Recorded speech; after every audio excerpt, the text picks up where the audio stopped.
ভারতীয় গোয়েন্দা সংস্থা রিসার্চ অ্যান্ড অ্যানালাইসিস উইং, যা সংক্ষেপে র নামে পরিচিত, বাংলাদেশে যে র এর কর্মকাণ্ডে বারবার সমালোচনার সৃষ্টি হয়। অসংখ্য অভিযোগ উঠলেও যে র এর কার্যক্রম বাংলাদেশ কোনোভাবেই বন্ধ করতে পারেনি, সেই রকেই এবার দাঁত ভাঙা জবাব দিল পাকিস্তান। শুধু তাই নয়, এই র এর একটি সন্ত্রাসী নেটওয়ার্কের ভয়ঙ্কর চিত্র তুলে ধরে দেশটি।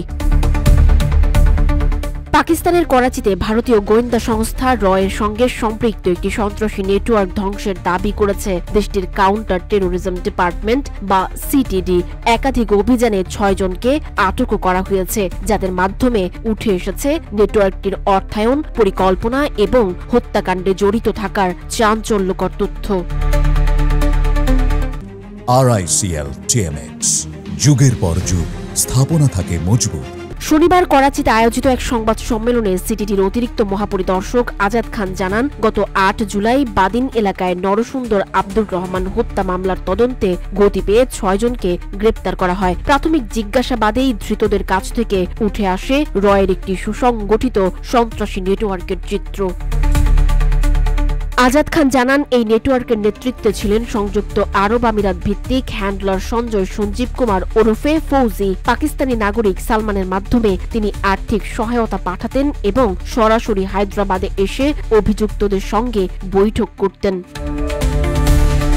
সিটিডির দাবি অনুযায়ী দীর্ঘ নজরদারির পর গত 18 মে মাটলি এলাকায় আব্দুর রহমানকে গুলি করে হত্যা করে ওই চক্রের সদস্যরা। হত্যাকাণ্ডের খবর ভারতের গণমাধ্যমে প্রচারিত হওয়াকেও তারা র এর সংশ্লিষ্টতার প্রমাণ হিসেবে উল্লেখ করেছে। আটককৃতদের মধ্যে রয়েছে আমির আসগর সাজাদ, উবায়েদ, শাকিল, আরসালান ও তালহা উমায়ের। তাদের কাছ থেকে 2টি পিস্তল, একাধিক মোবাইল ফোন এবং একটি মোটরসাইকেল উদ্ধার করার দাবি করছে সিটিডি।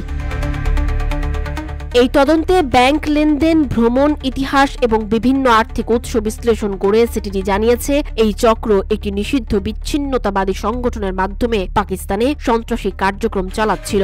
আজাদ খান একে রাষ্ট্রীয় পৃষ্ঠপোষকতায় সন্ত্রাসবাদ বলে অভিহিত করেন এবং জানান, বিষয়টি আন্তর্জাতিক ফোরামগুলোতে তোলা হবে। এমনকি এই মামলার তদন্তে আরও চাঞ্চল্যকর তথ্য প্রকাশ হতে পারে বলেও তিনি ধারণা করেন। যদিও ভারতের পক্ষ থেকে এই বিষয়ে এখনো আনুষ্ঠানিক কোনো প্রতিক্রিয়া জানানো হয়নি, তবে বিশ্লেষকরা আশঙ্কা করে বলছেন, এই ঘটনা দুই দেশের বিভেদকে না জানিয়ে কোন পর্যায়ে নিয়ে ঠেকাবে। সানজিদা আফরিন, সোনিয়া, রূপালী, বাংলাদেশ।